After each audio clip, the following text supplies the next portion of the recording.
mo lẹ́nu láti sọ bẹ́ẹ̀ nù mí sì gbà láti sọ bẹ́ẹ̀ pé dáadáa ni wọ́n ń ṣe ìdí ìwò náà fi ń ṣe dáadáa torí wípé ọmọ kékeré ni wọn ò tí ì mọ̀ tọ́jọ́ ọ̀la fẹ́ sọ fún wọn. ẹjá gbọ́dọ̀ dáàdì mi máa nìyí ló pè mí sákìyèsí. Oriyomi Hamzat sọ fún wa nǹkan tó wà láàrin yín ẹ̀yin àti funny thinker àti Babaalado. aládùn tiẹ̀ bí mo ṣe wò ó mo rí gẹ́gẹ́ bí ọmọ tó gbọ́n tó ní làákàyè tọ́jẹ̀ jáfáfá but unfortunately mo wà disappointed because èèyàn mélòó lẹni dá convince èèyàn mélòó ọ̀rọ̀ ẹnu yín lè change mind ẹ̀ yes ẹ̀yin méjèèjì. àwa ní ìsìn bẹ́ẹ̀ yàn fún alówó ibi tá à ń lọ náà látún padà lọ bẹ́ẹ̀ yàn fún alówó ibi tá à ń lọ náà lápadà lọ àwọn torí owó ṣe. Ṣèyí Mákindé lè gbéṣẹ́ presidency wa lọ́la pé kí n campaign fóun o mo ní tí wọ́n tà fún tèmi o. Bọ́lá Ahmed Tinubu dẹ̀ lè fẹ́ sanjọ́ lọ́la mo ṣe wàhálà 2023 2022-23 mo gbègbè pọ̀. gbogbo Nàìjíríà mọ̀ pé èyí ni wọ́n pè ní radionic and information sí àwọn ọmọ yìí pass ó ń ba political image yín jẹ́. ẹ tètè fúnra yín jáde bẹ́ẹ̀ ṣe máa ń jáde fáwọn èèyàn nísìnyí láti kò kìkì nǹkan tẹ́ ẹ bá ṣe sí ìpamọ́. Yorùbá Parapọ̀ TV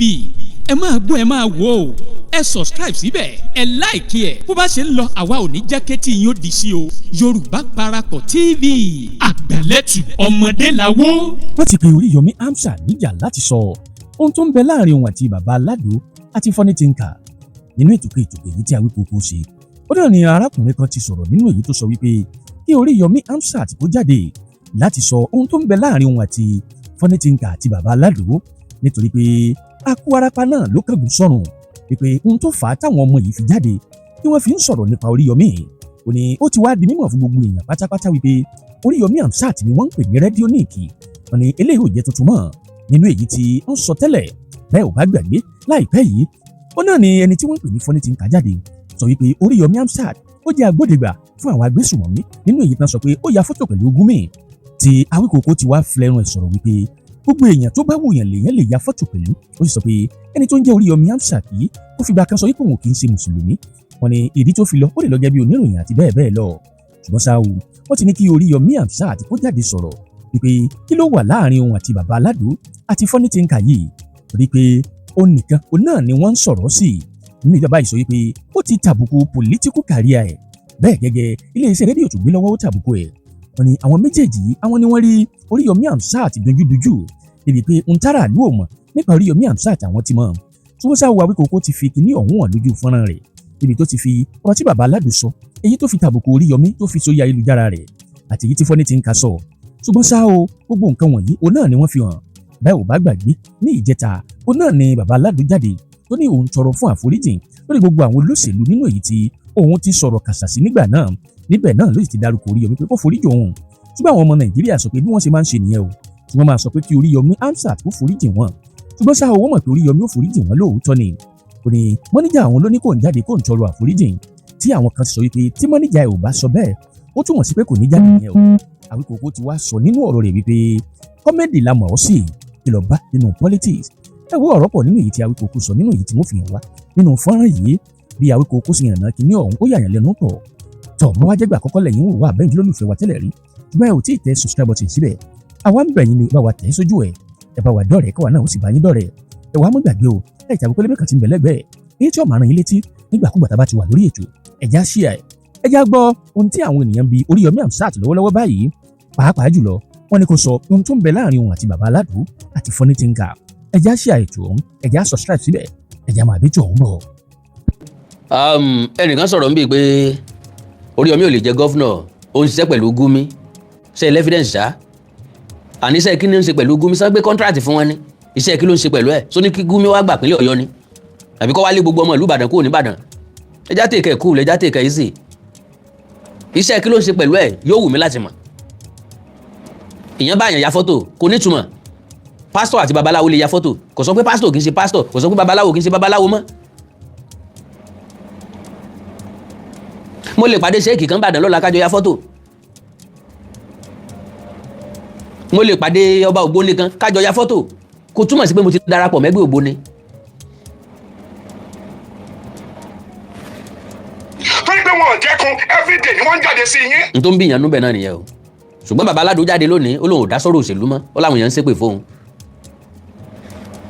everyday ni wọ́n sọ̀rọ̀ nípa yín everyday ni wọ́n dọ̀tí yín àwa tá a dẹ̀ nífẹ̀ẹ́ yín tá a ti wò yín lọ́jọ́ tó ti pẹ́ à ń wọ àwọn ọmọ yẹn gẹ́gẹ́ bí afibiṣọ́ lóore. Oriyomi ti bẹ̀rẹ̀ tipẹ́tipẹ́. Oriyomi ṣiṣẹ́ fún gbogbo nǹkan tó bá ní lónìí. Oriyomi wọ́ọ̀tì ẹ̀ ó tún wọ́ọ̀tì jù bẹ́ẹ̀ lọ. He worked very hard for whatever tó bá ní lónìí. wọ́n síbẹ̀síbẹ̀ náà àwọn èèyàn ká máa wò yín pé àwọn ọmọ yìí rí yín tán torí wọ́n ti fìgbà kan jẹ́wọ́ léwọ̀de yín wọ́n ti fìgbà kan fara mọ́ ọ́fíìsì yín kẹ́ ẹ tẹ́wọ́ gbà wọ́n. orí bàbá yìí kan ti pé jù ṣá. Ọlọ́run bá ń dùn yín nínú bẹ́ẹ̀ sí inú yín ò ní bàjẹ́ o ilé yín ò ní bàjẹ́ o Ọlọ́run ayé yín ò dẹ̀ ní bàjẹ́. tó bá sọ nípa yín wọ́n máa nira fún wa láti lè sọ pé irọ́ ni wọ́n. Pẹ̀lú ìtara pẹ̀lú ìkanra ni márùn yìí fi ń sọ̀rọ̀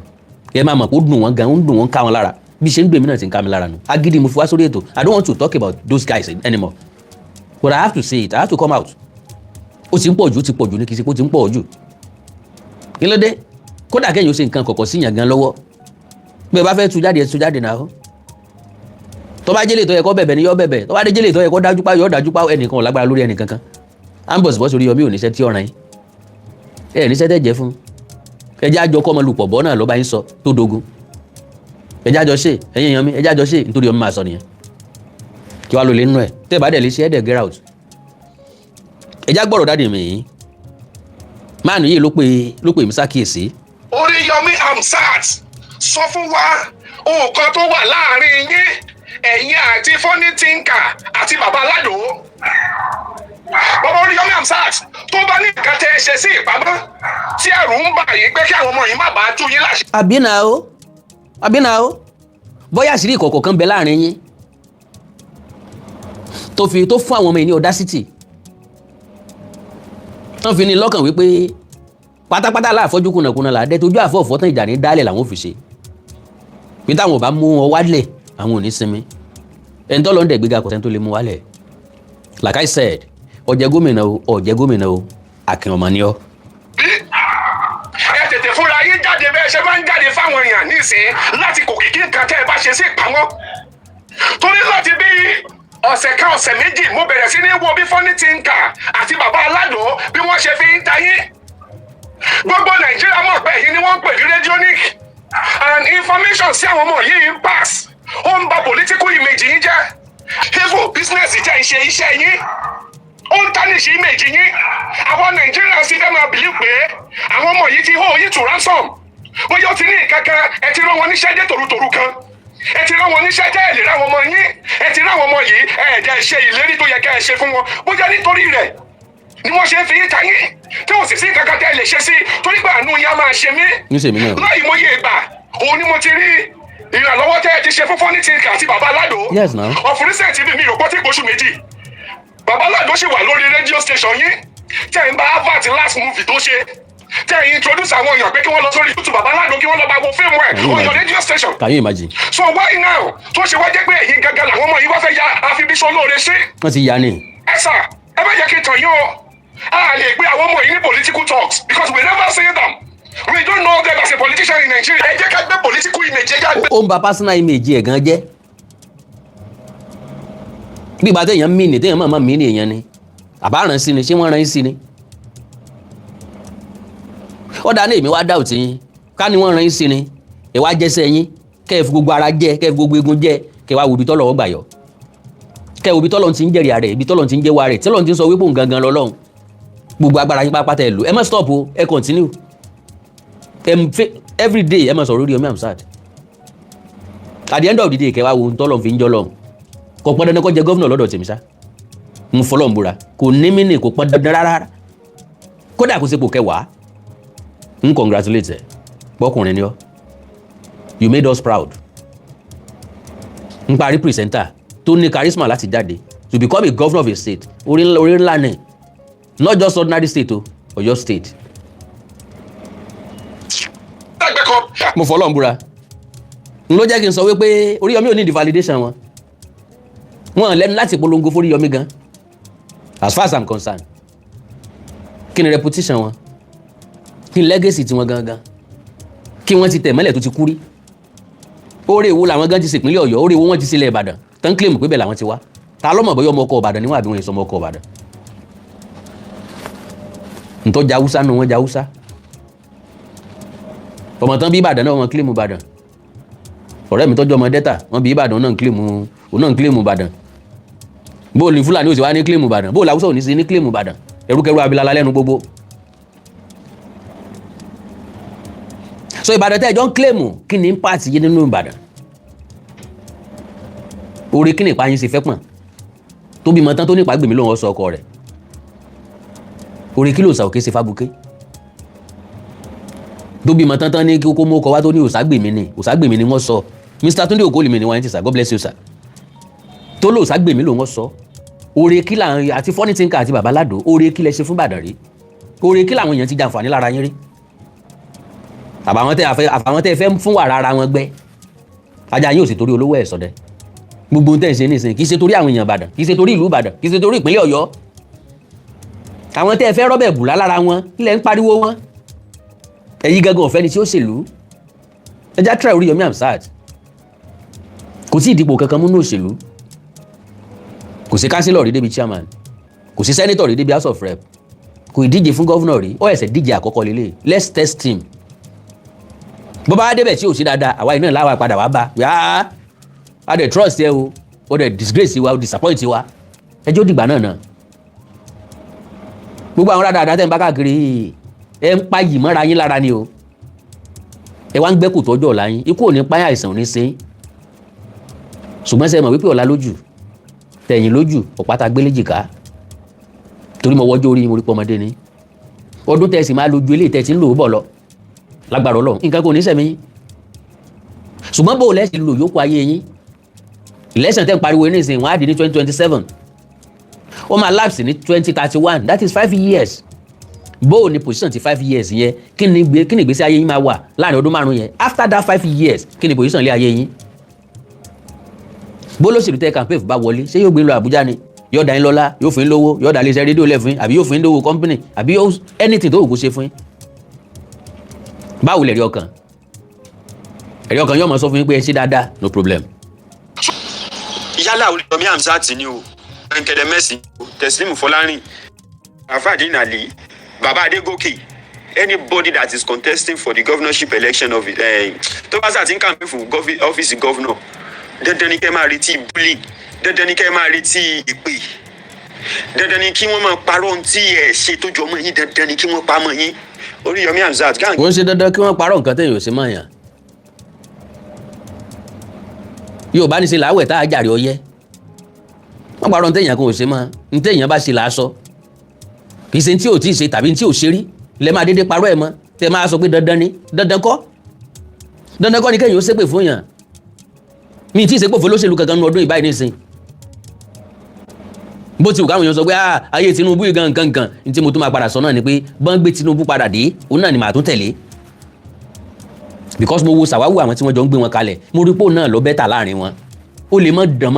dànmọ́rán 100% but still òun náà lọ sẹ́pẹ́rẹ́ ó lè mọ́ sanmọ́ná òun lọ sẹ́pẹ́rẹ́ láàrin wọn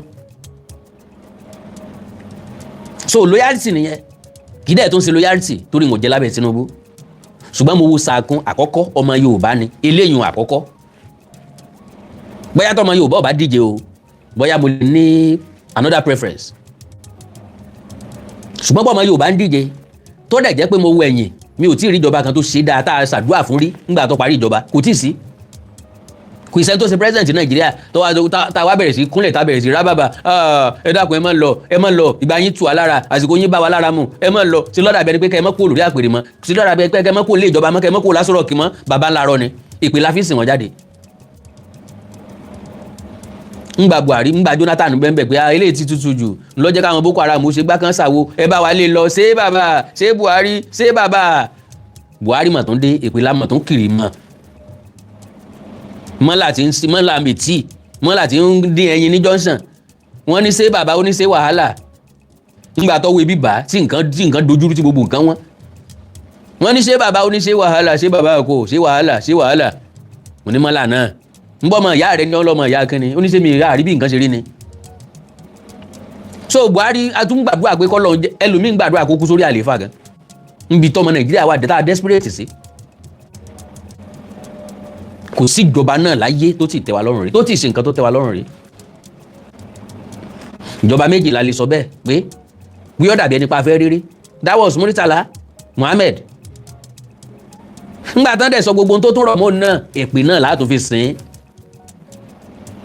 àríwó náà ò dẹ̀ lójú mẹ́fà lọ lórí àlééfà tán fi pàdánù. ẹnì kejì ní Yar'Adua tó bepo ní iye kan tó dẹ̀ já wálé padà. That is number one. And secondly, ó ló make declaration pé election tó gbé òun wọlé kò wà transparent, kò dẹ̀ wà free and fair.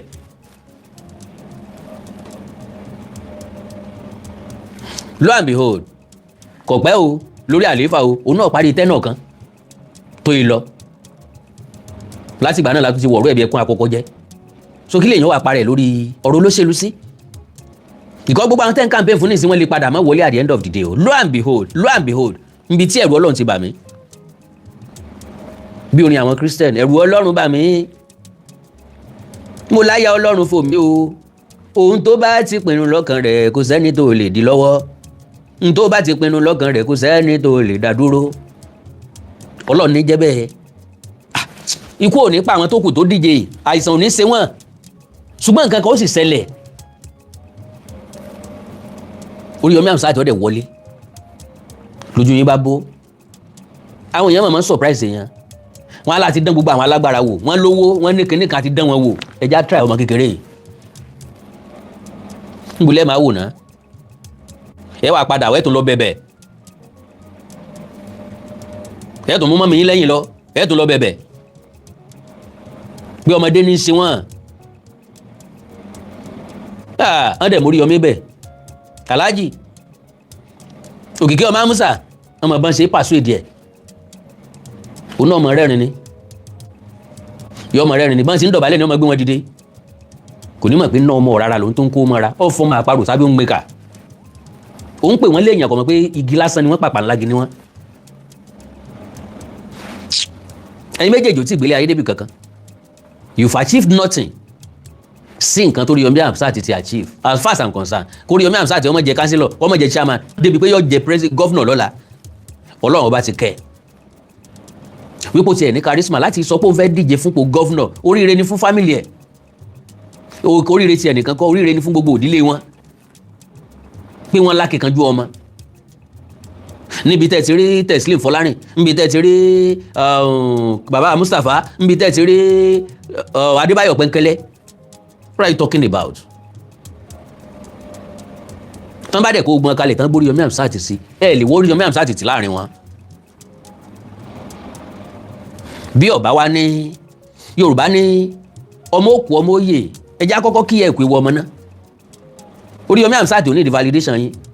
torí ní tẹ́ fi against ẹ ni pé ẹni ó fẹ́ kẹ́ ẹ support òun fún campaign. Ẹ̀yin dẹ̀ fọkàn sí wípé bẹ́ẹ̀ bá fẹ́ support ẹ máa gbowó. Àwọn ọ̀rọ̀ yẹn wà ridiculous gbogbo ẹ̀ ni mo máa fẹ́ jẹ́ kẹ́ gbọ́ kò make sense rárá. So ó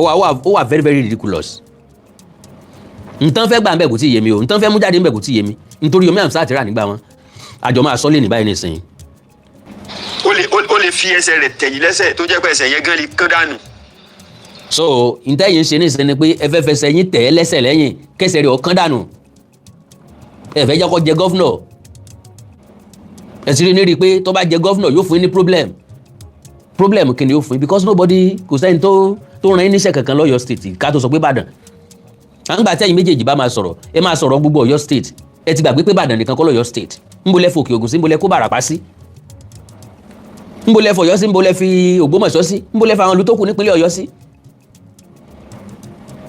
wọ́n pa àwọn kan lẹ́lẹ́dẹ̀ lẹ́nu tiẹ̀ sọ ma bó tẹ̀sẹ̀ máa sunkún mọ wọrí. Oriyomi Hamzat ló ń bá wíyẹn o ìwọ ń pa àwọn kan lẹ́lẹ́gẹ̀ẹ́ lẹ́nu tiẹ̀ sọ wọn bó ṣẹ̀ṣẹ̀ máa sunkún torí Oriyomi bá pa àwọn kan lẹ́lẹ́gẹ̀ẹ́ Oriyomi ń contest ìwọ contest òníran tí ń contest ọ̀lẹ́bí tí ń contest what's your own problem kí ni issue ẹ̀yin ọmọ yìí gangan. ẹ̀yin yẹn bá ń ṣe fídíò kẹgbọn tí mo fẹ́ sọ lórí wọn làládùn tún bẹ̀rẹ̀ ọ̀rẹ́ wa rédíò ní ìkì sọ ma bó ṣẹ̀ṣẹ̀ máa sunkún. because nínú àwọn fídíò kan ọjọ́ yé wa wípé òun ò sínú àwọn tó ń pe Oriyomi ní rédíò nìkì ṣùgbọ́n ní ìsìn náà ti wá píìkì ẹ̀ gan dáadáa. tó mọ̀ bóyá ẹ̀sẹ̀ máa sunkún ìwọ ń fún àwọn tó ju ẹ lọ nísìnyí àwọn dìdìrín ẹran tó ń ságẹ̀ fún tí wọ́n tẹ̀lé ọ tí wọ́n pọ́n tẹ̀lé ọ lẹ́yìn wọn kọ́ṣẹ́ rẹ o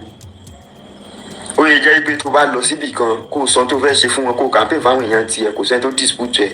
so ìwọ fẹ́ bú àwọn tó jù ẹ lọ ọ̀gẹ̀dẹ̀ tó wo kókó tiẹ̀ yìí ó fẹ́ sọ digi burúkú ó wá ní pé kán àwọn èèyàn láti dá mọ́jú ọ̀gbẹ́ kà fún ẹ nígbà táwọn ò gọ̀ ẹ àfihàn tí ó bá gọ̀ tó jó lórí burúkú nìkan ni ó mọ fẹnu tẹ́ńbẹ́lú Ṣèyí Mákindé yẹn torí pé best governor that Oyo state has ever produced even in Nigeria. It's okay. Ṣèyí Mákindé jẹ́ kan nínú wọn lára àwọn best governor tí Nigeria máa produce. tó bá sọ̀rọ̀ pé èèyàn ní integrity Ṣèyí Mákindé ó ti lo second term mo dẹ̀ tún débi kí lorúkọ bíi Olúwo tabakọjú Olúwo síwájú ní Yànàjíà mo dẹ̀ tún wo bá project olówó ńlá bridge yẹn construction of bridge and roads lọ sínú ọ̀nà àjíà yẹn mo dẹ̀ ń wò pé ẹ̀yin mọ̀ tún níbẹ̀rù Ọlọ́run kẹ ẹ̀ tí ẹ wò pé ẹ ti ń lọ ẹlòmíì ó sì torí pé ó ti ń lọ yóò dẹ̀ dàdánwò sínú ìlú àwọn yẹn ń ṣiṣẹ́ di ọjọ́ tí wọ́n kúrú lọ́fíìsì ni ẹ wò bẹ̀rù Ọlọ́run tá a bá sọ̀rọ̀ kékeré sí yín ẹ ti gbá bọ́ wá sórí méjì ẹ mọ̀ sunkún lórí ẹ̀jẹ̀. Can you imagine?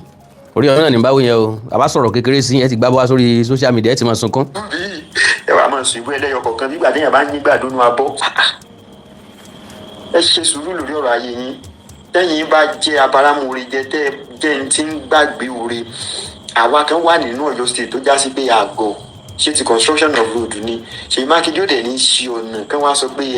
oṣù mẹ́ta ọdún kan ọdún mẹ́ta ọdún mẹ́rin ó ti ń wú padà gbogbo iṣẹ́ tí Ṣèyí ń ṣe solid work ni bàbá ń sọ̀rọ̀ security ní. wọ́n ń rojọ́ tí ò ní dìbì.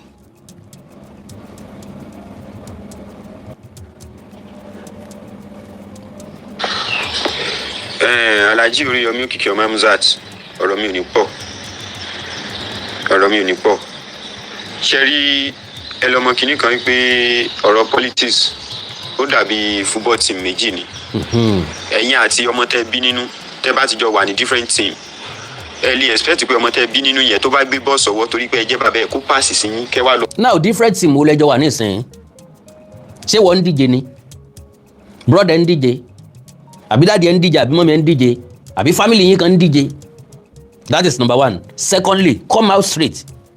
sọlọ́sẹ̀lú kan dìídì invite yẹ ó dìídì pè ọ́ wọ́n wá fún ẹ lówó pé aládò mọ campaign fún mi bó bá jẹ́ bẹ́ẹ̀ ni ó pay torí ṣe owó ló ń ṣe kò dẹ̀ sẹ́dá jọ́ sọ pé kọ́ mọ́ ṣiṣẹ́ owó ẹ̀ but gbogbo yín sì ń jó mo kùnà mo ṣìnà náà ni ẹ̀ ń jó mo kùnà mo ṣìnà ẹ̀ tí mọ̀nà tẹ fẹ́ rìn gangan ẹ̀ tí mọ̀nà tẹ fẹ́ gbà gangan ẹ̀ tí mọ̀ bí tẹ́ ń lọ gangan sí lọ́dà bẹ́ẹ̀ ni pé tẹ́ ẹ̀ bá ti dárúkọ Oriyomi Hamzat wọn ni wo nǹkan tẹ́ ń ṣe bí èmi ṣe rí sí nìyẹn because ọ̀pọ̀lọpọ̀ nǹkan tó rí tí ò kan Oriyomi lẹ́ ń pè Oriyomi Hamzat lé lórí lẹ́ ń pè é sí lẹ́ ń dárúkọ ẹ̀ sí you just mention his name bẹ́ẹ̀ bá lẹ́ẹ̀ bá ṣe mọ́ ẹ̀yọ̀ ǹdẹ́ ẹ jẹ́ kó bá life ẹ̀ lọ ó lè live life ẹ̀ conveniently without any one of you conveniently kò gbàjẹ́ lọ́wọ́ yín rí kò gbàmú lọ́wọ́ yín rí kò tọrọ mọ́tò ògùn lọ́wọ́ yín rí kò gbà nǹkan kan lọ́wọ́ yín rí ẹ̀yin lè gbà lọ́wọ́ ẹ̀ ẹ wá jabara mú orí jẹ ẹ̀yà ọmọ ọ̀sán ẹ̀yọ ọmọ ọ̀bọ tí ò lórí tí ó ṣèyàn ju pé kọ́ fààyàn lásọya lọ tàbí kọ́ wa nílé ìkan náà Yorùbá lórí tá a ṣe fájá ó gbé ẹ̀ yàtọ̀ sájá orí tá a ṣe fágbọ̀n ó jò dànù ẹ̀ yàtọ̀ ságbọ̀n orí tá a bá ṣe fálì mọ́ jèrè Ọlọ́run ọba ní sanni lẹ́sàn ilé orí téèyàn bá ṣe fún ròyìn kọ́ gbàgbé ẹ̀ pátá kọ́mọ̀ tiẹ̀ rí tí ẹ̀sán ẹ̀ wọ́n lórí tá a ṣe fàdí ẹ̀ ò gbé bọ́dún bá dún àmọ́ kan mi tó ro sí ni lẹ́nu àbí ń gba bí iléyá bá ń bọ̀ àbí bí àjíǹde bá ń bọ̀ pé ẹ mú kan nú adìẹ ọ̀hún ẹ pa àbí tí kérésì bá ń bọ̀ ẹ mú méjì nú adìẹ ọ̀hún ẹ pa yọ kan mi tó ro sí ni lẹ́nu ọbọ̀ nìkan ni olóore bọ́ pẹ́nu léjù bẹ́ẹ̀ lọ bí ọba yọmọ ẹni lásọ yóò fà ní lásọ ya òun náà ẹ yàtọ̀ sọ́bọ̀ torí ẹ̀ ló jẹ́ kẹ́ ẹ máa fa Oriyomi Hamzat ya lọ́tún lọ́sì ìkan gbé ń bí ìkan gbé ń bí ẹ wá rò pé lẹ́fí ń ṣẹlẹ́yà ara yín lẹ́fí ń ṣẹlẹ́yà ọjọ́ ọ̀la yín lẹ́fí ń ṣẹlẹ́yà social media tó kẹ́yẹ lépọ̀ mẹ́díẹ̀ náà ni o but still àwọn ọ̀jọ̀gbọ́n ní wo social media everybody ń bá yín keep ẹ̀ dọ́là kà tó bá fẹ́ campaign for olóṣèlú that one is good tó bá fẹ́ defend the politician that one is good why tí ẹ̀ ń attack Oriyomi Hamzat just because kò fún yín lówó pé kẹ́ wá campaign fún then ẹ lọ sọ́dọ̀ ẹni tí ó fún yín lówó náà ẹ campaign fún wọn naturally then leave this man alone. ẹ jágbọ́ ti ọ̀rẹ́ rẹ̀. láti bí ìgbà pípẹ́ sẹ́yìn mo notice pé tí mo bá ń sọ àwọn ọ̀rọ̀ kan tó tako aspiration Radionic ṣe ni àwọn èèyàn máa bú mi wọ́n lérò pé bóyá mo ní personal hatred against Radionic ni ṣùgbọ́n wọ́n mọ̀ wípé tí táwọn gangan ni mò ń ṣe tí táwọn wo tí gbogbo ará ìpínlẹ̀ Ọ̀yọ́ ni mò ń ṣe màá lè fún yín reason lọ́nà wo ǹjẹ́ ìwọ̀n yìí pé Radionic is an apologist. N tí wọ́n ń pè ní apologist lédè Gẹ̀ẹ́sì ni ẹni tó wà sympathetic to a particular cause. Ẹni tó jẹ́ wípé kìí sùn gangan ní ṣe aburú yẹn o, ṣùgbọ́n ó wà sympathetic sí àwọn aláburú yẹn débi wípé àwọn tí ń ṣe aburú yẹn tí àwọn èèyàn bá ń kẹ́rù bọ̀ wọn tàbí pé bóyá ọwọ́ pálábá wọn ségi tí àwọn èèyàn wá mú wọn, inú rẹ̀ ò ní dùn wípé ọwọ́ bá wọn. Fẹ́ mọ̀ pé àwọn Yorùbá pé agbégbólájà ò jalè bí ẹni tó gbà á lè lọ́wọ́ ègbé pamọ́. Èyí tí mo mi ò yé yín. Radionic is actually not doing bad but ó wà sympathetic apologist àwọn tí ó ń ṣe aburú ni. Màá sì rán ilé tí nǹkan kan lónìí. Tí ẹ bá rántí ìgbà kan tí bàbá kan ti ń pè ní Bùnmi tí ó wá sí ilẹ̀ Ìbàdàn láti apá Òkè Ọya. tàrí ń bá wé Gumi ní sọ́npa rẹ̀ tó wá sí Ìbàdàn wọ́n lórí Yomi Amsat lọ kí lóòótọ́ ni wọ́n jọ ya fọ́tò. Mo rí àwọn dáàdì mi kan bí àbí àwọn mọ́mì mi kan bí tán sọ wípé religious bigot ni. Ṣé ẹ gbàgbé o pé ọ̀pọ̀lọpọ̀ nǹkan máa ń ká wa lára ju nǹkan lọ ju ara wa lọ o. Pé bá fẹ́ pè mí nísìnyí ẹ fẹ́ pè mí ní ethnic bigot. Kennedy Yoruba first always. Kò sí nǹkan kò kẹ́ ẹ pa mí pẹlẹbẹ kẹ́ ẹ nà mí rogodo anything láyé Yoruba first Yoruba làkọ́kọ́. So oríṣiríṣi àwọn èèyàn náà máa ń pè mí náà bẹ́ẹ̀. So ìfẹ́ àníjù sọ́gẹ̀dẹ̀ ìmọ̀ mú ẹ̀tà ṣeré nítòsí ọ̀sọ́. So as far as I'm concerned mi rò pé Yomi Amsat against ẹ̀sìn mi rí. Ó tẹ̀lé ẹ̀sìn tó gbàgbọ́ ó nígbàgbọ́ nínú ẹ̀ ó dẹ̀ faramọ́ ó dẹ̀ ń preach ẹ̀. Normally kò fi gbogbo ara wọ́pọ̀ nínú ẹlẹ́sìn mi tó fẹ́ràn ẹlẹ́sìn mi but nevertheless ìyẹn ò derive Yomi Amsat láti jẹ governor. Eléyìí tí òpònú ìwà ń sọ nísìnyí bójú akátá bá léwó kò tó kì í sẹ́nu adìẹ ló yẹ ká ti gbọ́. Ìfàtọ̀ ká ní apologist ni Yomi Amsat bó ṣe sọ ẹnu tí ẹ̀kọ́ ló yẹ ká ti gbọ́. Ọtọ́ sẹ́lòmí lẹ́nu ọtọ́ sára àtà lẹ́nu kò tọ́ sóun lẹ́nu. N tó ń bí mi nú lórí ọ̀rọ̀ wọn ni pé bí wọ́n ṣe súnmọ́ Yomi Amsat tó bórí Yomi Amsat ṣe kó wọn mọ́ra tó bórí Yomi ṣe ràn wọ́n lọ́wọ́ tó bó ṣe já ọ̀rọ̀ wọn kúnra tó bó ṣe kà wọ́n kún tó kọmọ pé maturity wọn ò gbé. Yorùbá ní ọ̀rẹ́ mi ò ní jọba olúwa rẹ̀ náà ò ní dọ̀rẹ́ ọba. There should be a payback time. Tẹ́ ń bá sọ̀rọ̀ fún ọ Yorùbá sọ lọ́wọ́ bọ̀ wọ́n ní àárọ̀ lóore. Àárọ̀ lóore wọ́n bá sọ̀rọ̀ fún ọ ìwọ náà ṣe padà fún wọn ló ń tọ́ ó fi mọ yìí ló ń tọ́ ó fi appreciate ẹ̀. Bó bá wá jẹ́ táìmù tó ṣèlú ń bọ̀ yìí ńlẹ̀ lè fi san orí fóònù náà ẹ lè mọ̀ bá ń bá jáde lójoojúmọ́ láti campaign bọ́yẹ̀ ẹ̀kan bọ́yẹ̀ méjì bọ́yẹ̀ ẹ̀kan láàrin oṣù bọ́yẹ̀ méjì láàrin oṣù. Ẹ lè wá sọ pé aláàjì ó wà kẹ́ lọ but kíní kan wà lọ́rùn mi o family mi ni kíní kan o kíní kan àti mọ́mì mi kíní kan àti dádì mi wọ́n jọ tán o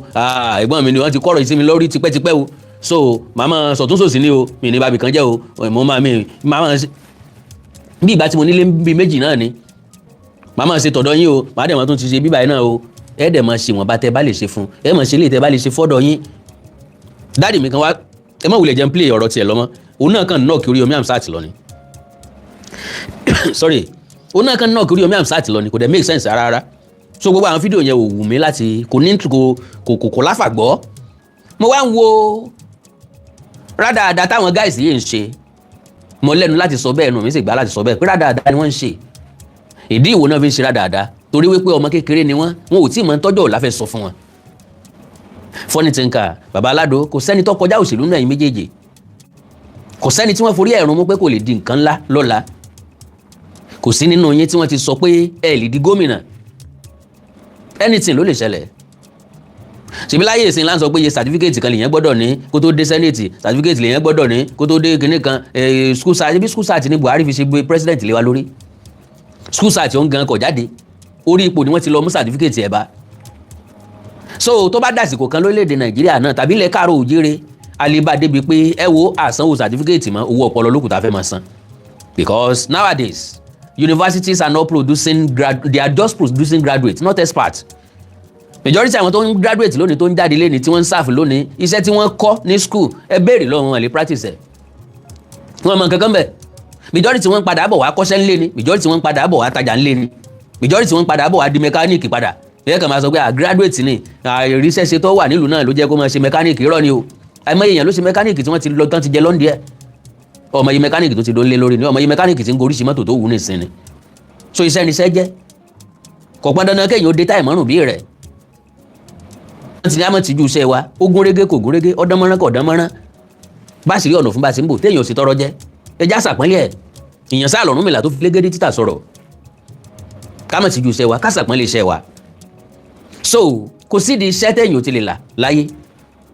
ọlọ́run lè gbé bí ṣe dé lọ́dọ̀ fọ́ní ti ń kà gangan lọ́la kí burú jẹ́ ọ̀ pọ̀ kó kúrò nípò tó wà lónìí ìyẹn sátẹ̀ ìpò máa kúrò nípò tó wà lónìí yóò di ní ńlá lọ́la ìgbà náà ni yóò tó fìlì nǹkan tá à ń sọ yìí nǹkan kan wà wúwo náà wọ́n fẹ́ ṣe àwọn alátakò wà dìde rẹpẹtẹ àwọn aládùnrún mọ́ wọ́n wà sọ pé láìsẹ́ kìí ṣe lójú àwọn ló ti ṣe aládùn tiẹ̀ bí mo ṣe wò ó mo rí i gẹ́gẹ́ bí ọmọ tó gbọ́n tó nílàáká ìtọ́jẹ̀ jáfáfá but unfortunately mo wà disappointed because ìṣesí ẹ̀kọ́ jọ tẹ́ntì nǹkan tó yẹ ilé ayé yé the guy is just behaving anyhow the guy is just fluctuating o lè ṣe há lónìí kó tún dọ̀la kó ṣe bí o lè ṣe dí lọ́la kó ṣe dí eyé lọ́túnla lóògbé ayé wo ló ń gbé wo la lámọ̀ rẹ Babaalado gbogbo àwọn kan tó ṣe ní ìsìn mọ́mí ẹ ò rí o wọ́n pè ọ́ sí kọ̀rọ̀ kan pè ọ́ sí bàbá kan kọ́ṣẹ́ bọ̀tẹ́nìkan bá sọ pé wọ́n náà ọlọ́la ní ìsìn mọ́mí ọ máa rá bàbá lójú screen wọ́n máa bẹ̀bẹ̀ wọ́n máa kúnlẹ̀ káàkiri bí akúnlẹ̀ kálé ara lé wọn jẹ kòkòrò tí ọ̀dà ní ìsìn wọn ò wí fún un àgbà wọn ò kẹ́hìn sọ̀rọ̀ ní ìsìn tó bá wá dàsìkò tí ọ̀kẹ́ tán sáré a máa sọ pé ìyẹ́ ẹnìkan dẹ̀ ni it's not good báwo lẹ́yìn sọ̀rọ̀ ayé di antagonist against Oriyomi Hamzat Oriyomi ní àlá rere ó ní ìpinnu rere bí ò bá tiẹ̀ wá ní bọ́ sí kò yẹ kó jẹ́ ìkí àyìn because ọ̀yẹ́ ni gbogbo kó pèsè òjìnà kò tọ́ sálùbàtà lẹ́nu ọ̀yẹ́ ni gbogbo kó yọwọ́ aró kò tọ́ sálágbàfọ̀ bí rẹ̀ sì bá ń pàkúta kì í sàtọrọ jẹ ẹ ti tọrọ jẹ délé ẹ̀ rí ó ti fún yín lówó ẹ ti ná rí ó ti gbóúnjẹ kalẹ̀ ẹ ti jọ jẹ́ rí kí wá ló dé ọ̀rẹ́ lè dọ̀tá at any fucking time ọ̀rẹ́ lè dọ̀tá ọ̀tá sì lè dọ̀rẹ́ ṣùgbọ́n bẹ bá fẹ́ jáde nulẹ̀ kan ẹ má sọ̀ lẹ̀kùn bẹ gbàgà ẹ ní láti wọlé yẹn padà so that ẹ lè ṣílẹ̀kùn bẹ jẹ́jẹ́ ẹ wọ bẹ jẹ́jẹ́ ẹ palẹ̀kùn yẹn dé jẹ́jẹ́ gbogbo àwọn ìgbésí ayé pátápátá là fọ́jú kùnàkùnà là dẹ́tẹ̀ tẹ́ ń gbé káàkiri ọjọ́ ọ̀la yín mẹ̀lẹ́sẹ̀. Get yourself prepared. Ignore cyberbullying. Ignore the cause. Learn from Aṣíwájú Bọ́lá Ahmed Tinubu. Ìtẹ̀yìn ṣe tí wọ́n ń ṣe fẹ́yìn kò tí ì tó dá kankan ṣe fún Tinubu. Ẹni tí ó ṣe gọ́fúnà gbọ́dọ̀ jẹ́ ẹgbẹ́ ìgbìmọ̀ra. Ṣé táyìn sọ fún wa ṣé táyìn preach fún wa ní pé tí agbára bá kulẹ̀ dọ́wọ́ yín you be the governor that be oppressing the poor. Ìtẹ̀yìn sọ ní pé ẹ mọ̀ gbá àwọn èèyàn lọ ilé ẹjọ́. Wọ́n á bù yín. Irọ́ tó jọ mọ́ yín wọ́n á pa mọ́ yín. Wọ́n á ṣe oríṣiríṣi fún yín. I'm just saying this torí òótọ́ ọ̀rọ̀ tí aláàtà lè bá yín sọ àwọn ọmọ tí wọ́n ń ṣiṣẹ́ lábẹ́ yín ò ní sọ torí wọn ní fẹ́ jẹ́ ilé àwọn dànù. Oriyomi go and get yourself prepared torí pé tó bá dìgbà election gangan gbogbo yín tí wọ́n ti ń ṣe fún yín nìsín kò ní jí ó jọjú ni torí wọ́n kulẹ̀ bú yín àwọn tí ó gbé yín sẹ́pẹ̀ tó jẹ́ a lot of people tí wọ́n sì ní Nàìjíríà àti tó wà Nàìjíríà ó pọ̀ Oriyomi mélòó lẹ fẹ́ dá lóhùn when you keep replying people wọ́n máa jẹ́ kẹ́ ẹ lose focus ibi tó bá dẹ̀ yẹ kẹ́ ẹ ti try kẹ́ ẹ rinlẹ̀ gbogbo tó bá yẹ kẹ́ ẹ ti try kẹ́ ẹ rinlẹ̀ kan sọ pé Oriyomi gbìyànjú you will be busy replying people online.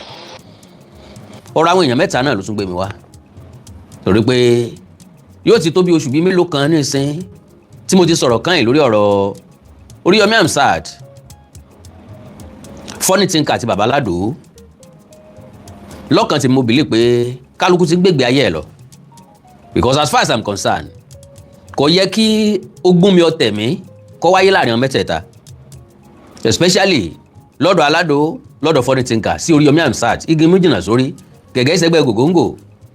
bó wá jẹ́ nǹkan tó yà mí lẹ́nu pé Oriyomi Hamzat tó jó lóore wọn náà ni wọ́n sọ dígbà àwúwọ́ òun lókù tí wọ́n fi ń ta yín wọ́n bá jẹun tán a pè kú lẹ́yìn àgbà ń bọ̀ wá kàn ọ́ ọmọdé tó lẹ́nu àgbà ń rùn ẹnu ẹ̀ lọ́wà ọmọdé tó lójú àgbà jìn àmọ́ bẹ́ẹ̀ lọ́hùn fún pé kọ́mọ kùn kéke bó bá ti ń dàgbà díẹ̀díẹ̀ kòtòkòtòkò tó mójú àgbà jìn òun náà mọ̀ rí i ẹlẹ́dẹ̀ sọ̀rọ̀ kan àbọ̀mọ ẹlẹ́dẹ̀ sọ̀rọ̀ kan ó ní màmá òun máa mi ìmọ̀ yín ń gùn lóde tí mo yín fi gùn báyìí ìyá rẹ̀ ní ó ní sùúrù kò tọ́jọ́ kò tó sùn bó náà ṣe ń dàgbà sí ni mo rẹ̀ ń yọ síta sí i òun náà ló tún sọ̀rọ̀ mọ́ mi irun tèmi náà mo ti ń gùn mi dọ̀dọ̀ yín ìyá rẹ̀ ní síbi mo sọ fún ọjọ́ òní pé o mú sùúrù tọ́lọ́jọ́ òṣòro mú bẹ́ẹ̀ ṣe wọlé yẹn mọ́ bá mi pín program yẹn ẹ mọ́ tẹ láìkì kẹ́ mọ́ tẹ lọ́ọ̀fù ìbànújẹ́ òní kàn yín ibi òní wọlé yín lágbára Ọlọ́run well ntí ọba tọ́ ká má sọ gbọ́ tọ́ ntí ọba dáa ká má gbé lẹ́sẹ̀ ntọ́ bá dáa ká sí àtìlẹ́yìn tó nípọn ntọ́ bá dáa ká sí àtìlẹ́yìn tó gbópọn ká ṣe é fún un Oriyomi Hamzat, as far as I'm concerned you are a man you are trying your best you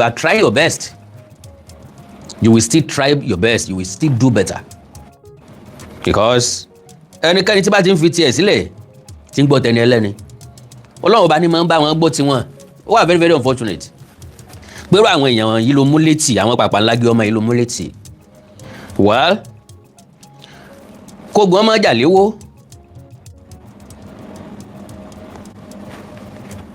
kó gbọ́n mọ́ jà ìtòkú sódẹ kẹ́pẹ̀yìn dàtán ogun jà léwó ogun jà tòkú gbogbo àwọn nǹkan tá à ń ṣe táwọn gbé kò dáa kó bàjẹ́ ìyànjú làgbé wá ń gbà Ọlọ́run bá nìkan ní pé kí sọ ta so ta lọ́mọ ìyá àwọn ọmọ yìí rí because as far as I'm concerned Babaalado you are a comedian njọ́ tó di ẹni tí ń campaign fún olóṣèlú well bọ́bí òṣèlú bá ti dé everybody ló lè bù ń bẹ̀ ṣùgbọ́n àwọn àfọgbọ́n bù nǹkan ń bẹ̀ you no get me àfọgbọ́n bù nǹkan ń bẹ̀ tó jẹ́ pé ìyẹn ọmọ ọ̀dọ́ fọgbọ́n ṣe é ambọ̀sìnbọ̀sìn tá ń gbéṣẹ́ campaign fún for now ta lẹni náà nínú olóṣèlú tó pè ń kalẹ̀ pé ó yẹ wá campaign fún mi owó rèé ẹ sì ń lọ bí ẹ ń lọ kòkó náà ni kò yé mi débẹ̀ iṣẹ́ àṣelẹ̀ lẹ́ ń ṣe ẹ yàtọ̀ sí pìrìsẹ́ńtà tí ọ̀la advert lórí program ẹ̀ tó wá ra àwọn iléeṣẹ́ kan tó déédéé ṣe jíngù fún wọn tó mú lọ fún wọn tó play ẹ̀ fún wọn ẹ gbọ́ jíngù yìí ẹ jẹ́ mọ́ báyìí lò lórí program wọn sanwó jíngù fún ọ̀pọ̀lọpọ̀ àwọn pìrìsẹ́ńtà ẹgbẹ́ wa máa ń ṣe láyé àtijọ́ mọ̀ bóyá àwọn ò ṣe mọ́ nìsín to the best of my understanding lọ́kàn wọn kí wọ́n lè fi ríṣẹ́ gbà ní but at the end of the day wọ́n máa ń padà ṣẹ̀sìn bọ̀ ọbẹ̀ ni báwọn èèyàn kan bá sọ wọn á ní káyé fún wọn látẹ̀ńṣàn no attention kọ́ social media doesn't forget ẹ má gbàgbé pé báralé ẹni bá lẹ́sẹ̀ sí lèèyàn lẹ́nu báralé ẹni bá lẹ́nu sí lèèyàn lẹ́sẹ̀ gbogbo nǹkan táwọn ń ṣeun àwọn èèyàn kan ń wò ó ń yí àwọn èèyàn kan lọ́kàn padà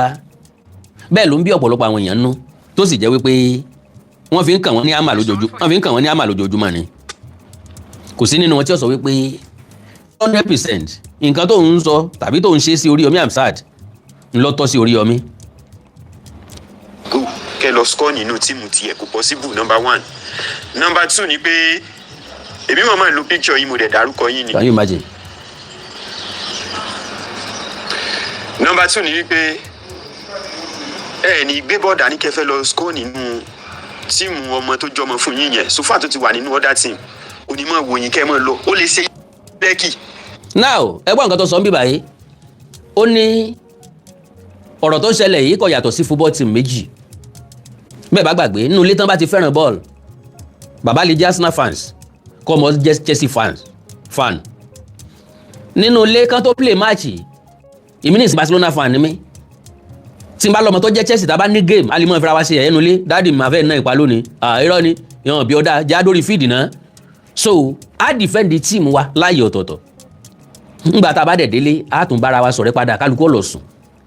the only way tẹ́mi bí ilé lè fi tako ẹ lè fi proof ara yín pé ok o another team ni Oriyomi Hamzat wà ẹ dẹ̀ lè ṣe ẹ lè fẹ́rẹ̀ kẹ wá gbé bọ́ọ̀lù látọ̀dọ̀ ẹ̀ kẹ wá lọ score lọ́dọ̀ yín fine the only thing tẹ́ lè ṣe òun náà ni pé kẹ má dìbò fún the only thing tẹ́ lè ṣe ni pé kẹ sọ fáwọn family yìí kán má dìbò fún the only thing tẹ́ lè ṣe ni pé kẹ sọ fáwọn èèyàn pé kán má dìbò fún ẹ ní láti mọ against ẹ tí ẹ tó lè sọ fáwọn èèyàn pé kán má dìbò fún gan ẹni tẹ́ fẹ́ promote lẹ́ máa promote gàbádáyà láwọn ibì kan wọ́n lè borí ẹni tó ní iléeṣẹ́ ńlé wọ́n kàn fi tọ́rọ́ kọ́bọ̀ kan pé igun ọ lọ́wọ́ ẹ gbà kọ́mọ́ dàbí ẹni polúwa rẹ̀ yàkà torí ọjọ́ iwájú wọ́n lè má borí ẹni tó ní iléeṣẹ́ ńlé kó sọ pé bọ̀ mí ìran níṣẹ́ ilé náà kò dẹ̀ wá sówó kankan lọ́wọ́ tèmi o because mi múra ìsílẹ̀ mi ò dẹ̀ plan ẹ̀ tẹ́lẹ̀ so àwọn náà họra kùràkùrà ọ̀dà tó bá dẹ̀ bọ́ ẹlòmíì ń lé ẹlákùnbẹ́ sí wọlé yẹn bá ń pe program yẹn bọ́ bá bẹ́ lòmíì ń lé ó lè gbé ńgbà tá a wá sọ pé kẹ́ ẹ bá wa ṣe jíǹkù tẹ wá ṣe nǹkan kọ́mọ́ sì dàbí ẹni bá a fẹ́ lò lórí ètò yín bí èlò ni o ẹ mú 5,000 ọgbọ́ o àwọn ọ̀pọ̀ tó bá ń irọ́ o mi ṣe bí nǹkan tẹ́kàn gbowó méjì tẹ́ bá wa ṣe 5 ni òun náà ò ní fẹ́ lọ lọ́fẹ̀ẹ́ irú wọn ni wọ́n máa ń ṣiṣẹ́ tàṣọ wọn máa ń pọ́n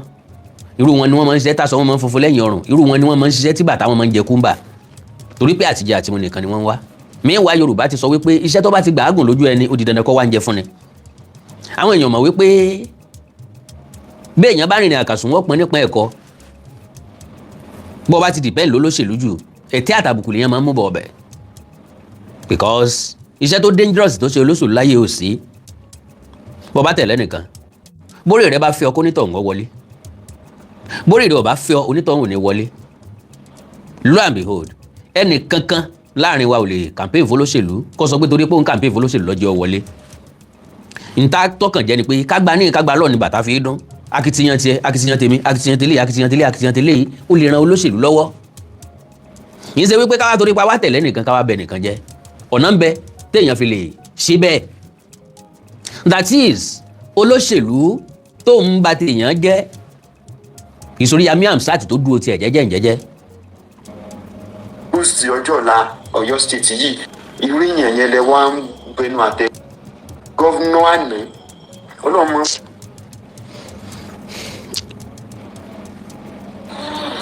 ọmọ Ọ̀yọ́ state tó bá nílò àkáì tó lè dánú lò yóò mọ̀ yìí pé tí bàbá òun bá ń torí bọgbó ìwọ gbọ́dọ̀ lò làákàyè rẹ pé ibi tí bàbá mi ń lọ yìí ń lò bí ibi tí ó sèso re ni o lánàá ń bẹ̀ yẹn wọ́n lè ṣe declaration of intent pẹ̀lú bẹ́ẹ̀ ṣe lọ sanwó fáwọn èèyàn tó pé kán lè wà lójú agbó ń bẹ̀ yẹn gbogbo ẹ̀ tún dàbí gbàgbé wọn ń ṣòkú ọ̀fọ̀ náà ni. ẹ̀yin ọmọ Ọ̀yọ́ state níyìn ẹ̀ bá wa gbé nínú Ọ̀yọ́ state ẹ wá fẹ́ mọ impose ìsìn tó bá ti jọ mọ́ à ń sọ ọ̀rọ̀ mídíà kò lóṣèlú kan ẹ yọ mí bẹ́ẹ̀ o tí o mo sì ń sọ dọ̀la mo dó lórí ẹsẹ̀ mi ní tó bá fi lè mú kí pẹ́ńkẹ́lẹ́ yẹn mọ́ contest fẹ́ election lọ́yọ̀ state yìí anything tó bá ti jọ mọ́ à ń sọ ọ̀rọ̀ mi. ká má bàa sọ wípé wọ́n yá àwọn èèyàn kan torí pé wọ́n jẹ́ political talks àwọn other parties ni wọ́n lò against yín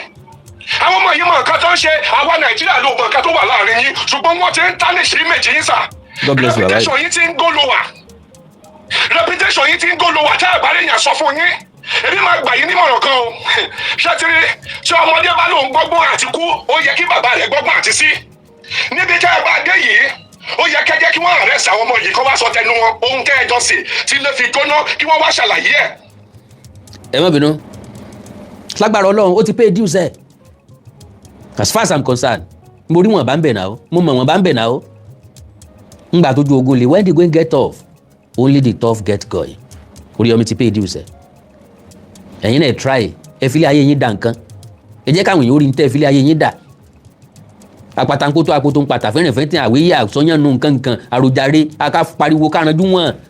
bí ojú ọ̀pọ̀lọ́ bí ojú akéde kọ̀ǹkọ̀ kò change anything ogun tari ọgbọ̀n kòrì àkọ́ríkọ́dà kí ni tẹ́ fi dà ẹja yóò rí tẹ́ fi dà òkìkí ọmọ amúsà ti fi tiẹ̀ dà nǹkan kò ní dàdàkudà lágbára Ọlọ́run ìpele ìpele lásán àlùbọ́sà ìpele ìgbégari ò sí ìtóbi kan tọ́ra wa náà fẹ́ ga kọ́lọ̀ wọn wọlé abọ́yá tinútinú la fi ṣe àbí kìí ṣe tinútinú kọ́lọ̀ wọn fi dá wa lẹ́jọ́ sọ yín méjèèjì bó lẹ́ ń lọ Babaalado fọ́nì tí ò tí ń kì ń bó lẹ́ ń lọ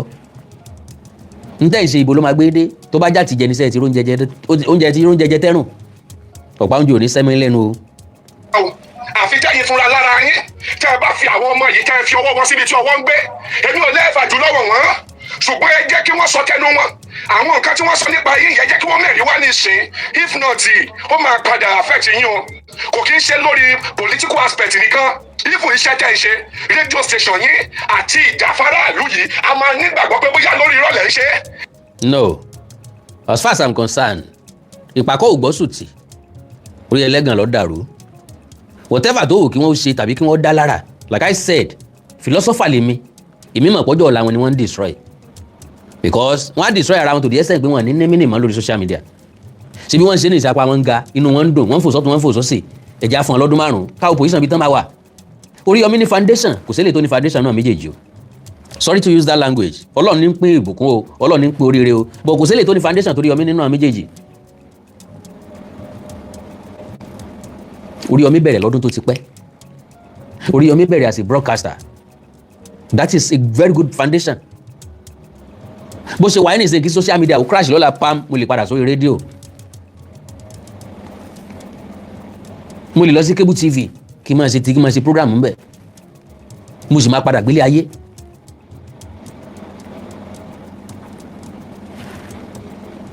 mo kékeré tó ṣe yìí àbọ̀ rẹ̀ máa padà dé òní ní èsì fẹ́yìn bàbá Oriyomi Hamzat ẹ ti wà lókè ẹ̀ ní jábọ́ ọ̀nà tẹ́ ẹ̀ nígbà jábọ́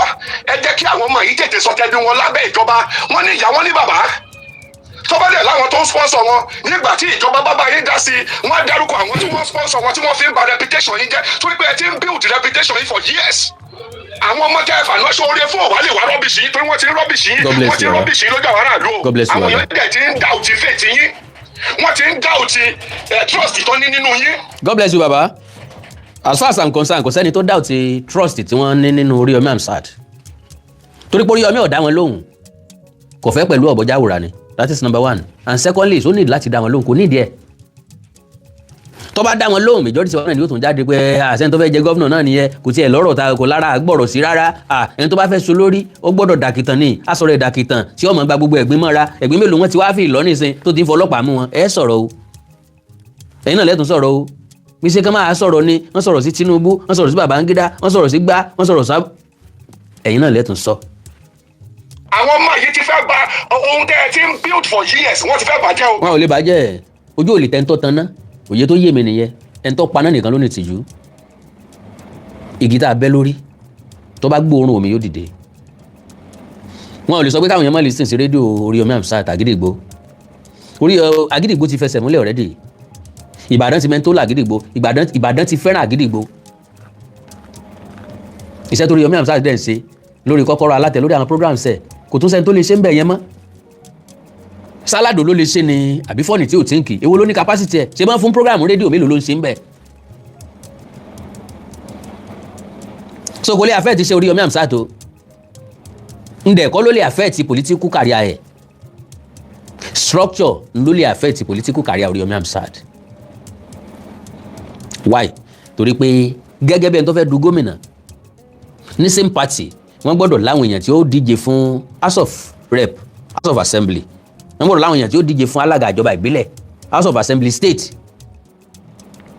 Senate nínú political party wọn kí ni capacity àwọn èèyàn tí ó díje because lọ́pọ̀lọpọ̀ ọgbà ẹlòmíì tó yẹ kó lọ House of Rep lè má lówó fọ́ọ̀mù lọ́wọ́ ẹni tó ń díje fún gọ́vnà ni ó ra fọ́ọ̀mù fún so nítorí affect Oriyomi Hamzat nìyẹn o àwọn Oriyomi will never spend money torí pé ẹnìkan gba fọ́ọ̀mù àbẹ́nìkan gba fọ́ọ̀mù kò sí ní tọ́kọ Oriyomi ń bẹ̀ èèyàn bíi mi ni o ní nǹkan sọ pé ẹnìkan fẹ́ ti sí chairman torí pé mo fẹ́ díje fún gọ́vnà kí wọ́n gba fọ́ọ̀mù fún ń sọ pé ṣe mo ránṣẹ́ ni sí chairman bá ṣe dùn kó jókòó kalẹ̀ náà kò pọ́n dandan kẹ́ du chairman kò pọ́n dandan aláàjì kò pọ́n dandan kẹ́ du chairman ẹjọ́ kò jẹ́ léyìn òye yẹn dẹ̀ ti yé moment tó ti tọwọ́ bọ òṣèlú ló ti mọ̀ wípé afárá gba ohun yọ̀pọ̀ ju ti tẹ́lẹ̀ lọ anybody tó bá ti join politics ta ló sí gẹ̀ẹ́tì mi kò sí ń bẹ̀ mọ́ o gbáyà ó nílẹ̀kùn lè rí ọwà o àwọn èèyàn kan ń bẹ tí wọ́n wọlé wá bọ̀ ní bedroom ẹ tó bá ti jẹ́ politician aago kan ni mò ń jí ọ̀kan ti politics òun ó jí ọ lóru o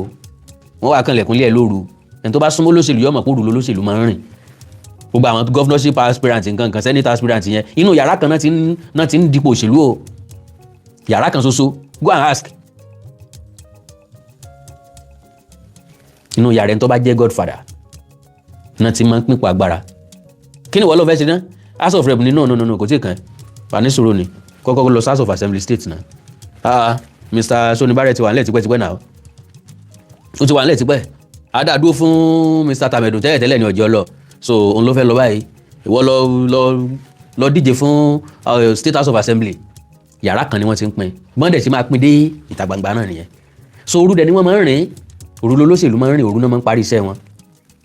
àwa bá wọn rìn dáadáa a sì mọ bọ́n ṣe gbogbo campaign ọ̀sán kankan fọmátì lásán ni bọ́ àbọ̀ official ní ká pé so ẹ̀yà wá gbọ́rọ̀ lẹ́nu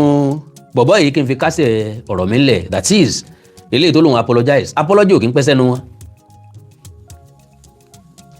àwọn akúnlẹ̀gbẹ̀gbà apology yìí pẹ́ sẹ́nu wọn lérò wọn àwọn lè sọ ohun tó wà wọn àwọn lè ṣe ohun tó wà wọn ṣèbí káwọn sá ti bẹ̀bẹ̀ ni ẹ̀yà gbọ́rọ̀ lẹ́nu. ẹ̀yin tí Babaalado anything that has to do with politics as from today on I'm out of it platform mi ni èmi gangan in person pé mo wá sójú kámẹ́rà mo wá sọ̀rọ̀ politics láti òní lọ ẹni rí nǹkan tó jọ bẹ́ẹ̀ mọ́ kò sí nǹkan tó fàájú wípé. kí ló fà á ó ní mánéjà òun ó sọ wípé kó wọn má dá sọ̀rọ̀ politics mọ́ my guy you call yourself a comedian kí ló tó bá wa yà sílẹ̀ yìí ẹ máa mọjú òògùn nípa bìnírè n bá ní mo fẹ́ ṣe comedy ní ìsàwọn èèyàn ní take me serious you won't take me seriously wọn á ní Awikoko ṣe comedy kẹ wọn ti ẹ̀ ní dáhùn ìmọ̀ ní bá ṣépè fún Ṣèyí Mákindé ní ìsìnwá Awikoko ní sọ̀rọ̀ ọ̀hún ibi Ṣèyí Mákindé náà ti ṣe declaration pé òun fẹ́ jẹ president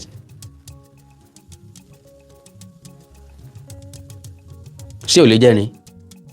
èmi kọ́ lọ́lọ́run ìwọ kọ́ lọ́lọ́run ìṣẹ̀lẹ̀ tí ó gbé débẹ̀ lè ṣẹlẹ̀ so never underrate anybody ẹni tí ò tí kú ò tí màrùn tí ó pa ẹni sì wà láyé ò tí màrùn tí ó gbẹ̀yìn ohun ẹja tèkì ilé ayé easy o ilé ayé easy gan o. number one reason manager mi sọ wípé àwọn ò fẹ́ manager rẹ sọ pé àwọn òun náà fẹ́ dẹ̀ ni wọ́n manage mi bọ́ọ̀lù àtẹ̀yìnwá. ọmọ bó ti ń gún àṣírí ni o ti ń ṣìnà ọ̀rọ̀ rẹ ò yàtọ̀ sí tírénì tó sì lójú òpó tó wá ń gbẹ́sẹ̀ kúò lójú orin tí ń gbẹ́sẹ̀ kúò ọmọ kí gbá rẹ̀ ní ọ̀wọ̀ sílẹ̀ lẹ́pàá pátá manager ẹgbọ́n ni o ti fẹ́ wọ́ sílẹ̀ tán pátápátá kọ́mẹ́dì ló ń ṣe kí ló bá dèdè controversy àwọn èèyàn tí ń wo kọ́mẹ́dì ò kí ń wo controversy àwọn tó láìkẹ́ fún kọ́mẹ́dì ò lè bá láìkẹ́ fún controversy ó tún wá sí controversy gidi controversy òṣèlú lágbájá ni ẹ dìbò fún tàbí ẹ dìbò fún àwọn tó jẹ́ àwọn tó fẹ́ràn kọ́mẹ́dì ẹ tí wọ́n wá rí pé ní táwọn kórìíra ni wọ́n ń campaign fún kọ́ will they follow you wọ́n yìí mú sí ọ nínú àwọn o ti ń go astray manager ẹgbọ́n orí manager pé ọpọlọ rẹ̀ ó ṣiṣẹ́ dáadáa ló ṣe ń wò pé ọgbẹ́ni yìí ó fèbí pa wá o mọ̀ pé kálukú ni breadwinner nínú family wọn bí wọn náà ṣe wá ní ìsìn breadwinner family ni ọ́ funny thinker breadwinner family ni Oriyomi Hamzat breadwinner family ni kí ló dé tẹ́ fẹ́ fa breadwinner family kan lulẹ̀ kí ló dé kálọ̀ ti dípò òṣèlú mọ́ ní ìsìn another point àárí point tá a fi attack ẹ̀ kò jẹ́ nǹkan kan rí. tóra àti ìjà ní òru àná náà wá pè mí mo sunkún tílẹ̀ fi mọ́ ni pé ẹ máa ṣe tẹ́ sí mi lójú. ìwọ náà lọ sọ pé bẹ́ẹ̀ bá sọ̀rọ̀ Oriyomi Hamzat yóò ti gbé kéwájú yóò ti máa sunkún àṣewọ náà ó sunkún àṣewọ gangan lẹ́lẹ́kún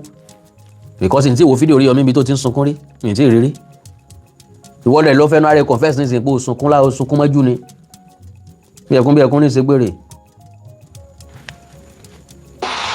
bẹ́ẹ̀ sì ni èpè ti pọ̀ jù kò dẹ̀ sí nǹkan méjì tó jẹ́ kí n support aṣíwájú àti state governor ńgbà yẹn ìyẹn Ṣèyí Mákindé ju wípé mo ní belief nù wọn àdélẹ́kejì aṣíwájú Bọ́lá Ahmed Tinubu èmi máa ń rí wọn gẹ́gẹ́ bí bàbá so ẹ má wà bínú o láti parí ọ̀rọ̀ yìí it's not the matter of wípé bóyá wọn fún lówó ẹ má bínú o àti ẹ̀yin tẹ́ ń rò lọ́kàn pé ẹ fẹ́ gbowó wá àti ẹ̀yin tẹ́ ń rò lọ́kàn pé ẹ fẹ́ gbowó wá anything that. can you imagine ẹ̀yin tẹ́ ń rò lọ́kàn pé ẹ fẹ́ gbowó wá ta ni ó gbowó fúnrú ẹ̀ àwọn established company wà ńlẹ̀ àwọn established media houses wà ńlẹ̀ tán ní followers rẹpẹtẹ tán láwọn èèyàn in and out of the country wọ́n wà ńlẹ̀ wọn ò sì gbowó lọ fún ìwọ náà wà gbowó wá bá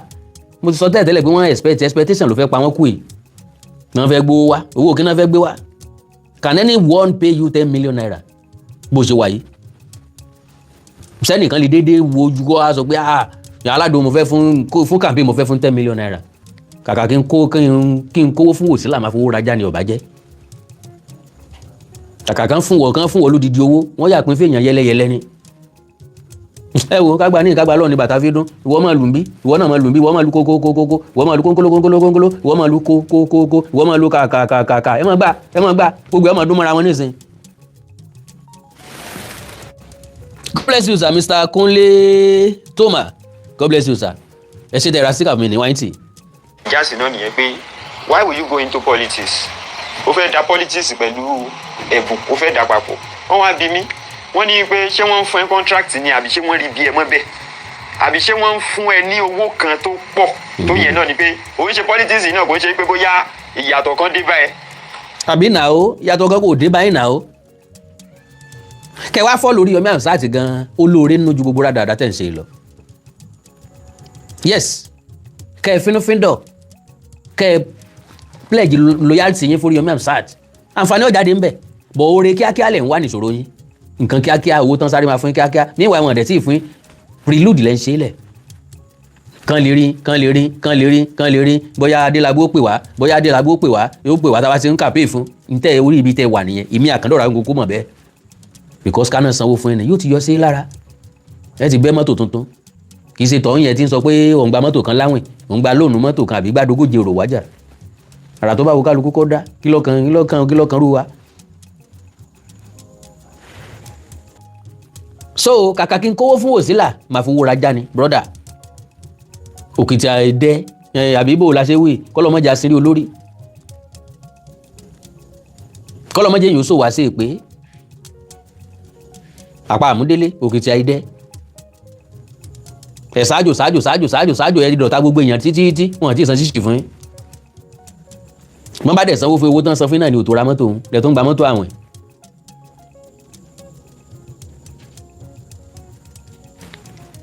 has to do with politics ẹjọ́ ẹ má fi lọ̀ mí mọ́ torí Ọlọ́run àtowó àtòṣèlú yín ẹ dì mú. èwo náà fi ń lọ tẹ́lẹ̀ àbẹ́ ọ̀yọ́jú ràn sí èwo lọ́gbọ́n orí yín gbé ń bẹ̀ èwo ni làákàyè yín gbé ń bẹ̀ èwo lẹ experience yín èwo ni maturity yín gbé ń bẹ̀ lẹ́yìn méjèèjì tẹrù pọ̀ yẹ kán kówó fún yín kẹ́ máa polongo fólóṣèlú èèyàn mélòó lẹ lè dá convince èèyàn mélòó lọ̀rọ̀ ẹnu yín lè change mind ẹ̀ yes ẹ̀yin méjèèjì sẹ́ẹ̀lì bá mi sọ̀rọ̀ kí n dẹ̀ fọ́lọ̀ ẹ̀ tẹ́fẹ́ kí n dìbò fún ṣá Oríyọmí ni ọba sàlùbáríkà fún yín bẹ́ẹ̀ ti fọ̀tẹ̀ dá mi ọbẹ̀ ó ti wá rúpa náà máa ń lọ́wọ́ ọjà jọ yín lójú ìwọ tètè sá padà wálé àbí ìjà wo bíi tí kejì ó ti sá padà wálé ó sì ń ta lọ́wọ́ ń ta tẹ́tẹ́ lọ́wọ́ bóyá yọ jẹ Ọlọ́run lè gbé ọjẹ dánimọ̀.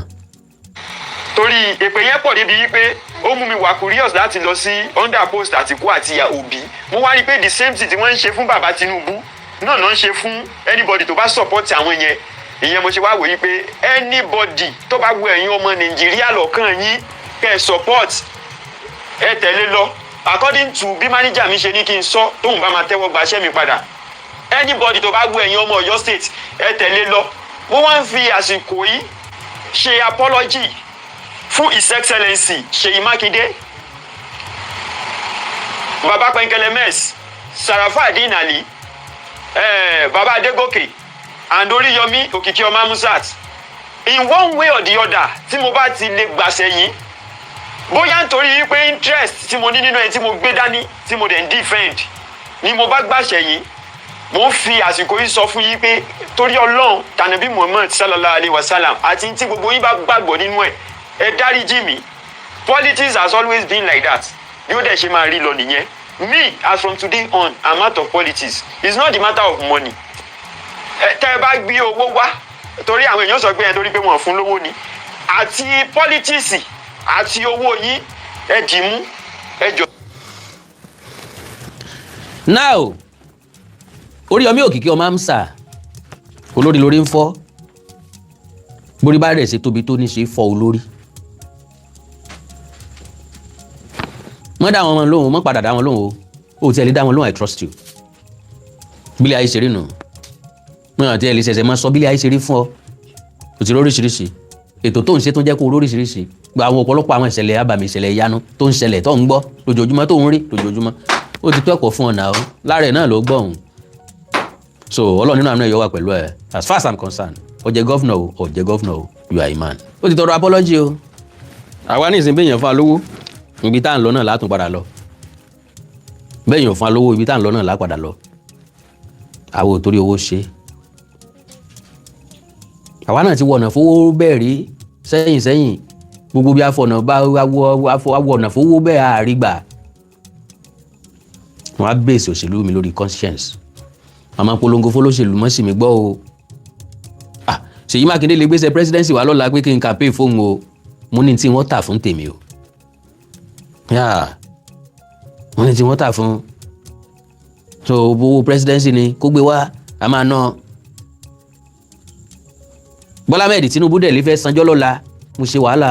2023 2022-23 mo gbè pé pọ̀.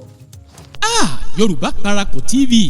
ẹ máa gbọ́ ẹ máa wò ó ẹ subscribe síbẹ̀ ẹ láìkí ẹ̀ bó bá ṣe ń lọ àwa ò ní jẹ́ kétí yín ó di sí o Yorùbá Parakọ̀ TV àgbẹ̀lẹ́tù ọmọdé làwọ̀.